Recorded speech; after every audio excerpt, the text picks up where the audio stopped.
नमस्कार दोस्तों, मेरा नाम है मनीष कुमार। स्वागत करते हैं आपका एसएम स्टडी के यूट्यूब चैनल पे। दोस्तों, आज की इस वीडियो में भारतीय रिजर्व बैंक के बारे में जानेंगे कि भारतीय रिजर्व बैंक की स्थापना कब हुई थी, भारतीय रिजर्व बैंक का कार्यालय कहाँ स्थित है, भारतीय रिजर्व बैंक के प्रथम गवर्नर कौन थे, भारतीय रिजर्व बैंक के प्रथम भारतीय गवर्नर कौन थे, रिजर्व बैंक ऑफ इंडिया का राष्ट्रीयकरण कब हुआ, रिजर्व बैंक के वर्तमान गवर्नर कौन है, इसी से रिलेटेड मतलब सारी बातों को इस वीडियो में देखेंगे। तो टाइम का ज़ाया ना करते हुए चलिए वीडियो को शुरू करते हैं। आप चैनल को सब्सक्राइब कर दीजिए, वीडियो को लाइक कर दीजिए। चलिए पहला क्वेश्चन देखते हैं। तो दोस्तों, पहला क्वेश्चन है, भारत में किस कमीशन की रिपोर्ट पर केंद्रीय बैंक की स्थापना की गई थी? किस कमीशन की रिपोर्ट पर केंद्रीय बैंक की स्थापना की गई थी? तो इसका आंसर है भारत में चेम्बरलिन कमीशन 1914, जो कि 1914 में आया था। भारत में चेम्बरलिन कमीशन 1914 में अपनी रिपोर्ट में बताया कि 3 प्रेसिडेंसी बैंकों को मिलाकर एक केंद्रीय बैंक की स्थापना की जाए। 3 प्रेसिडेंसी बैंक को मिलाकर एक केंद्रीय बैंक की स्थापना की जाए और इसी रिपोर्ट की संस्तुति पर 1921 में इंपीरियल बैंक की स्थापना की गई थी। तो यही हो गया इसका आंसर। नेक्स्ट क्वेश्चन देखते हैं, किस आयोग ने केंद्रीय बैंक के लिए रिजर्व बैंक ऑफ इंडिया मतलब रिजर्व बैंक ऑफ इंडिया नाम का सुझाव दिया था? किस आयोग ने? तो इसका आंसर हो जाएगा दोस्तों 1926 में हिल्टन यंग आयोग मतलब royal commission of Indian currency and finance ने, royal commission of Indian currency and finance ने ही पहली बार केंद्रीय बैंक के लिए रिजर्व बैंक ऑफ इंडिया नाम की प्रस्तुति की। तो किसने की थी? किस आयोग ने? हिल्टन यंग आयोग मतलब royal commission of Indian currency and financial ने ही पहली बार रिजर्व बैंक ऑफ इंडिया नाम का सुझाव दिया था। तो चलिए नेक्स्ट क्वेश्चन, अगला क्वेश्चन देखते हैं। नेक्स्ट क्वेश्चन है दोस्तों, भारत में किस बैंक को केंद्रीय बैंक कहा जाता है? तो इसका सही आंसर हो जाएगा दोस्तों, सही आंसर इसका हो जाएगा, भारत में भारतीय रिजर्व बैंक को केंद्रीय बैंक कहा जाता है। यह भारत के सभी बैंकों का संचालन और भारत की अर्थव्यवस्था को भी नियंत्रित करती है तथा भारतीय रिजर्व बैंक भारत में मुद्रा के आयतन और साख पर भी नियंत्रण करता है। नेक्स्ट क्वेश्चन देखते हैं, भारतीय रिजर्व बैंक की प्रस्तावना क्या है? ये बहुत इंपॉर्टेंट क्वेश्चन है दोस्तों कि भारतीय रिजर्व बैंक की प्रस्तावना क्या है। तो चलिए देखते हैं भारतीय रिजर्व बैंक की प्रस्तावना को। तो देखिए, भारत में मौद्रिक स्थिरता प्राप्त करने की दृष्टि से बैंक नोटों के निर्गम को विनियमित करना तथा प्रारक्षित निधि को बनाए रखना और सामान्य रूप से देश के हित में मुद्रा तथा ऋण प्रणाली संचालित करना, अत्यधिक जटिल अर्थव्यवस्था की चुनौती से निपटने के लिए आधुनिक मौद्रिक नीति फ्रेमवर्क रखना, वृद्धि के उद्देश्य को ध्यान में रखते हुए मूल्य स्थिरता बनाए रखना, यही भारतीय रिजर्व बैंक की प्रस्तावना है।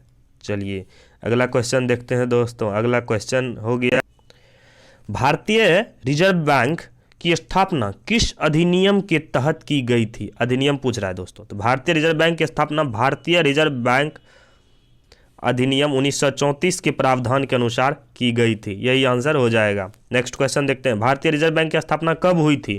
तो स्थापना दोस्तों 1 अप्रैल 1935 ईस्वी को हुई थी भारतीय रिजर्व बैंक की स्थापना। नेक्स्ट क्वेश्चन देखते हैं, भारतीय रिजर्व बैंक की स्थापना के समय कितनी अधिकृत लिख ले में कट मारे पड़ते लागे छे नीतीश।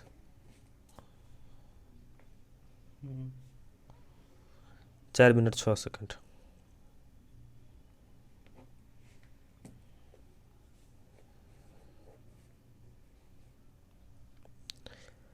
नेक्स्ट क्वेश्चन है दोस्तों, आरबीआई की स्थापना के समय कितनी अधिकृत पूंजी केंद्रीय बैंक के पास थी? अधिकृत पूंजी कितनी थी केंद्रीय बैंक के पास जब आरबीआई की स्थापना हो रही थी? तो इसका सही देखते हैं आंसर, 1935 में इसकी शुरुआत एक निजी बैंक के रूप में हुई थी।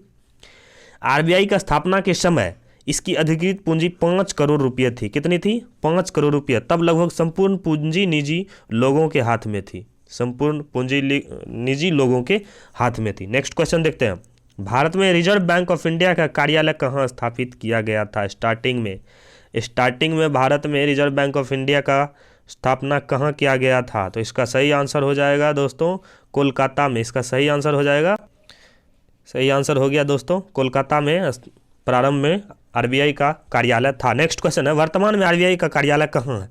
तो वर्तमान में दोस्तों सन 1937 में कोलकाता से इसे मुंबई स्थानांतरित कर दिया गया।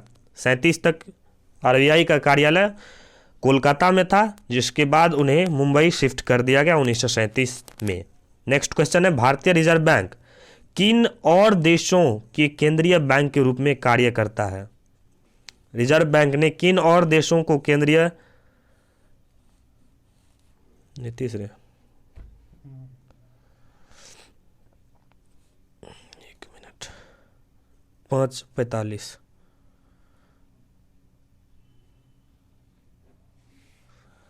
नेक्स्ट क्वेश्चन है दोस्तों, भारतीय रिजर्व बैंक ने किन देशों के केंद्रीय बैंक के रूप में कार्य किया है?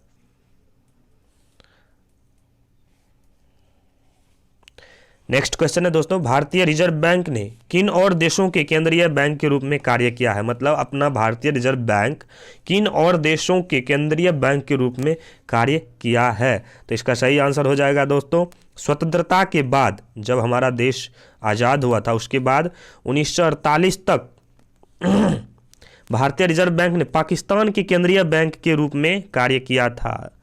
1948 तक पाकिस्तान के केंद्रीय बैंक के रूप में कार्य किया था। आरबीआई ने म्यांमार सरकार के बैंकरों के रूप में भी कार्य किया है। नेक्स्ट क्वेश्चन देखते हैं, भारतीय रिजर्व बैंक के प्रथम गवर्नर कौन थे? Who is the first governor of reserve bank of India? Answer हो जाएगा सर ऑसबर्न स्मिथ भारतीय रिजर्व बैंक के पहले गवर्नर थे। नेक्स्ट क्वेश्चन दोस्तों, रिजर्व बैंक ऑफ इंडिया के प्रथम भारतीय गवर्नर कौन थे? Who is the first Indian governor of reserve bank of India? Right answer is CD Deshmukh. CD Deshmukh. CD Deshmukh भारतीय रिजर्व बैंक के तीसरे गवर्नर थे और प्रथम भारतीय गवर्नर तथा स्वतंत्र भारत के प्रथम गवर्नर थे। यही इसका आंसर हो जाएगा। नेक्स्ट क्वेश्चन देखते हैं, भारतीय रिजर्व बैंक का राष्ट्रीयकरण कब हुआ? भारतीय रिजर्व बैंक का राष्ट्रीयकरण कब हुआ? तो सीडी देशमुख के कार्यकाल में ही 1 जनवरी 1949 को रिजर्व बैंक ऑफ इंडिया का राष्ट्रीयकरण हुआ। नेक्स्ट क्वेश्चन देखते हैं दोस्तों। नेक्स्ट क्वेश्चन हो जाएगा, बैंकों के राष्ट्रीयकरण के समय भारतीय रिजर्व बैंक के गवर्नर कौन थे? राष्ट्रीयकरण के समय जैसा कि अभी कहा, भारत 1969 में बैंकों के राष्ट्रीयकरण के समय LK झा भारतीय रिजर्व बैंक के गवर्नर थे। इसका सही आंसर हो जाएगा L। नेक्स्ट क्वेश्चन है दोस्तों, भारत बैंकों के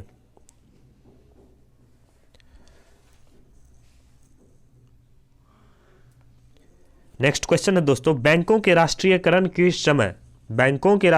समय भारतीय रिजर्व बैंक के गवर्नर कौन थे? तो 1969 में बैंकों के राष्ट्रीयकरण के समय LK झा नाम याद रखेंगे, भारतीय रिजर्व बैंक के गवर्नर थे। तो आरबीआई का प्रतीक चिन्ह क्या है? नेक्स्ट क्वेश्चन है, आरबीआई का प्रतीक चिन्ह क्या है? तो दोस्तों आरबीआई का प्रतीक चिन्ह ईस्ट इंडिया कंपनी के प्रतीक चिन्ह से लिया गया है, जिसका प्रतीक चिन्ह है तार का पैर और बाघ। लिया कहाँ से गया है? ईस्ट इंडिया कंपनी के प्रतीक चिन्ह से लिया गया है। तो प्रतीक चिन्ह है तार का पैर और बाघ। चलिए नेक्स्ट क्वेश्चन देखते हैं, क्या आरबीआई सामान्य बैंकिंग कार्य करता है? तो आरबीआई सामान्य बैंकिंग कार्य नहीं करता है। आरबीआई सामान्य बैंकिंग कार्य नहीं करता है। नेक्स्ट क्वेश्चन है, आरबीआई का पूर्ण स्वामित्व किसके पास है? आरबीआई का पूर्ण स्वामित्व किसके पास है?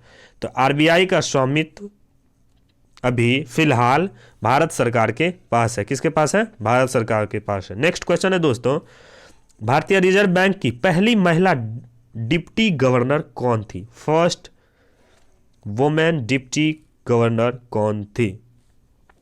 तो आंसर हो जाएगा दोस्तों केजे उरेशी भारतीय रिजर्व बैंक की पहली महिला डिप्टी गवर्नर थी। इन्हें 2003 में इस पद पर नियुक्त किया गया था। इसमें भी याद रखेंगे 2003 में कौन थी? केजे उरेशी। नेक्स्ट क्वेश्चन देखते हैं, भारतीय रिजर्व बैंक के आंचलिक कार्यालय कहाँ है? आंचलिक कार्यालय कहाँ है? आंचलिक कार्यालय चेन्नई, नई दिल्ली तथा कोलकाता और मुंबई में है। इसका सही आंसर ये हो जाएगा। नेक्स्ट क्वेश्चन देखते हैं। भारतीय रिजर्व बैंक के पास कितने क्षेत्रीय कार्यालय हैं? कितने क्षेत्रीय कार्यालय हैं? तो इसके टोटल 27 क्षेत्रीय कार्यालय हैं रिजर्व बैंक को छोड़ाकर, और 4 उप कार्यालय हैं। 4 उप कार्यालय हैं। नेक्स्ट क्वेश्चन, भारतीय रिजर्व बैंक का कामकाज किसके द्वारा निर्देशित किया जाता है? किसके द्वारा निर्देशित किया जाता है? तो भारतीय रिजर्व बैंक का कामकाज केंद्रीय निदेशक बोर्ड द्वारा निर्देशित किया जाता है, और आरबीआई के केंद्रीय निदेशक बोर्ड के सदस्यों की नियुक्ति भारत सरकार के द्वारा की जाती है, और यह नियुक्ति 4 सालों के कार्यकाल के लिए होती है, मतलब 4 साल वो इस पद पर रहते हैं। नेक्स्ट क्वेश्चन देखते हैं दोस्तों। करेंसी नोटों की छपाई किसके नियंत्रण में की जाती है? तो करेंसी नोटों की छपाई भारतीय रिजर्व बैंक अपने नियंत्रण में करेंसी नोटों की छपाई करती है, मतलब भारतीय रिजर्व बैंक अपने नियंत्रण में करेंसी की छपाई करती है। नेक्स्ट क्वेश्चन, 1 रुपए के नोट और सिक्कों का निर्माण किसके द्वारा किया जाता है? 1 रुपए के नोट और सिक्कों का निर्माण किसके द्वारा किया जाता है? तो इसका सही आंसर हो जाएगा 1 रुपए के नोट और सिक्कों का निर्माण भारत सरकार द्वारा किया जाता है। किसके द्वारा? भारत सरकार द्वारा किया जाता है। नेक्स्ट क्वेश्चन, भारत के नए नोट और सिक्कों का वितरण किसके द्वारा किया जाता है? नए नोट और सिक्कों का वितरण, आंसर देखते हैं दोस्तों। एक वितरणकर्ता एजेंसी के रूप में रिजर्व बैंक ऑफ इंडिया अपने द्वारा तथा भारत सरकार के वित्त मंत्रालय द्वारा, याद रखेंगे, रिजर्व बैंक द्वारा और वित्त मंत्रालय द्वारा निर्गमित नोटों तथा सिक्कों का वितरण करता है। याद रखेंगे, भारत आरबीआई और वित्त मंत्रालय, आरबीआई और वित्त मंत्रालय नोटों और सिक्कों का वितरण करती है। नेक्स्ट क्वेश्चन देखते हैं दोस्तों। नेक्स्ट क्वेश्चन हो गया, भारत सरकार के बैंकर के रूप में कौन ये कार्य करता है? भारत सरकार के बैंकर के रूप में कौन कार्य करता है? तो आरबीआई सरकार के बैंकर के रूप में भी कार्य करता है। RBI, reserve bank of India. Reserve bank of India सरकार के ऋण का प्रबंधन, सरकारी प्रतिभूतियां और क्रय विक्रय आदि का भी कार्य करता है भारत सरकार के। नेक्स्ट क्वेश्चन, भारत में अंतिम समय का बैंक किसको कहा जाता है? भारत में अंतिम, लास्ट टाइम का बैंक किसे कहा जाता है? अंतिम समय का बैंक। तो दोस्तों, आपातकालीन परिस्थिति में आरबीआई अंतिम समय का बैंक होता है। आपातकालीन स्थिति में आरबीआई अंतिम समय का बैंक होता है। नेक्स्ट क्वेश्चन देखते हैं दोस्तों। भारत के सोना और विदेशी मुद्रा भंडार की देखरेख कौन करता है? तो रिजर्व बैंक ऑफ इंडिया भारतीय सेना और विदेशी मुद्रा भंडार की देखरेख करता है। Answer is the right answer, भारतीय रिजर्व बैंक। नेक्स्ट क्वेश्चन देखते हैं। अंतर्राष्ट्रीय मुद्रा कोष में भारत का सरकारी प्रतिनिधि कौन करता है? अंतर्राष्ट्रीय मुद्रा कोष में भारत का सरकारी प्रतिनिधि रिजर्व बैंक ऑफ इंडिया अंतर्राष्ट्रीय मुद्रा कोष में सरकारी प्रतिनिधि के रूप में कार्य करता है। कौन? Reserve bank of India. Next question, वाणिज्यिक बैंक को ऋण कौन प्रदान करता है? वाणिज्यिक बैंक को ऋण भारतीय रिजर्व बैंक सस्ते दर पर ऋण प्रदान करता है। नेक्स्ट क्वेश्चन देखेंगे दोस्तों, इसी से रिलेटेड और पॉइंट्स है। रिजर्व बैंक ऑफ इंडिया वित्तीय संस्थानों को प्रोत्साहन देती है तथा कृषि उद्योग, सरकारी योजनाएं, विदेशी व्यापार आदि के क्षेत्रों से संबंधित इन संस्थाओं को संसाधन उपयुक्त प्रदान मतलब करती है। एक है नाबार्ड मतलब राष्ट्रीय कृषि विकास बैंक, दूसरा आईडीबीआई मतलब भारतीय औद्योगिक विकास बैंक, तीसरा है सिद्धि SIDBI सिडबी जिसका है भारतीय लघु उद्योग विकास बोर्ड, और चौथा है NHB मतलब राष्ट्रीय आवासीय बोर्ड। अनुसूचित बैंक, गैर अनुसूचित बैंक और गैर बैंकिंग वित्तीय संस्थान आदि आरबीआई के क्षेत्राधिकार के अंतर्गत आते हैं। प्रत्येक वाणिज्यिक बैंक को आरबीआई के पास अपना खाता खोलना होता है। जब अंतर बैंकिंग लेन देन होता है तो इस प्रकार के लेन देन को क्लियरिंग हाउस फैकल्टी कहा जाता है। भारतीय रिजर्व बैंक बैंकिंग तंत्र का शीर्षतम स्थान है। आरबीआई का मुख्य उद्देश्य लाभ कमाना नहीं है।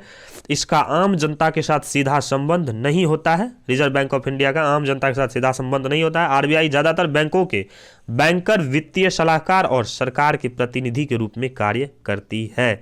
नेक्स्ट छोटा छोटा सा अब क्वेश्चन है वो सब कर लेते हैं। भारतीय रिजर्व बैंक के वर्तमान गवर्नर कौन है? तो भारतीय रिजर्व बैंक के शक्तिकांत दास वर्तमान गवर्नर हैं। नेक्स्ट क्वेश्चन है, भारत में कितने रिजर्व बैंक है? तो भारत में सिर्फ एक ही रिजर्व बैंक है जिसका नाम भारतीय रिजर्व बैंक है, मतलब रिजर्व बैंक ऑफ इंडिया है। नेक्स्ट क्वेश्चन है, भारतीय रिजर्व बैंक कब स्थापित हुआ था? भारतीय रिजर्व बैंक कब स्थापित हुआ? तो 1 अप्रैल 1953 को भारतीय रिजर्व बैंक स्थापित हुआ था। भारतीय रिजर्व बैंक का मुख्यालय कहाँ है? तो भारतीय रिजर्व बैंक का मुख्यालय मुंबई में है। इससे पहले कोलकाता में था, इससे पहले कोलकाता में था प्रारंभ में। नेक्स्ट क्वेश्चन देखेंगे दोस्तों। नेक्स्ट क्वेश्चन है, भारतीय रिजर्व बैंक की स्थापना कब और किसने की थी? भारतीय रिजर्व बैंक की स्थापना कब और किसने की थी? तो भारतीय रिजर्व बैंक की स्थापना भारतीय रिजर्व बैंक अधिनियम 1934 के प्रावधानों के अनुसार 1 अप्रैल 1935 को की गई थी। 1 अप्रैल 1935 की गई थी। तो भारतीय रुपए चिन्ह का डिजाइन किसने किया था? भारतीय रुपए ऐसे करके जो रुपए होता है ऐसे करके, इसका डिजाइन किसने तैयार किया था? तो इसका हो जाएगा चेन्नई के निवासी डॉक्टर उदय कुमार जी ने भारतीय रुपए का डिजाइन कराया था। डॉक्टर उदय कुमार जी IIT में प्रोफेसर के पद पर कार्यरत हैं, प्रोफेसर के पद पर कार्यरत हैं। तो दोस्तों आज के लिए इतना ही। आप मिलते हैं किसी नए वीडियो में। आप चैनल को सब्सक्राइब कर लीजिए, बेल आइकन को दबा दीजिए ताकि नए वीडियो की नोटिफिकेशन आप तक पहुंचे, वो भी सबसे पहले। मिलते हैं किसी नए वीडियो में नए टॉपिक के साथ। तब तक के लिए बाय, जय हिंद।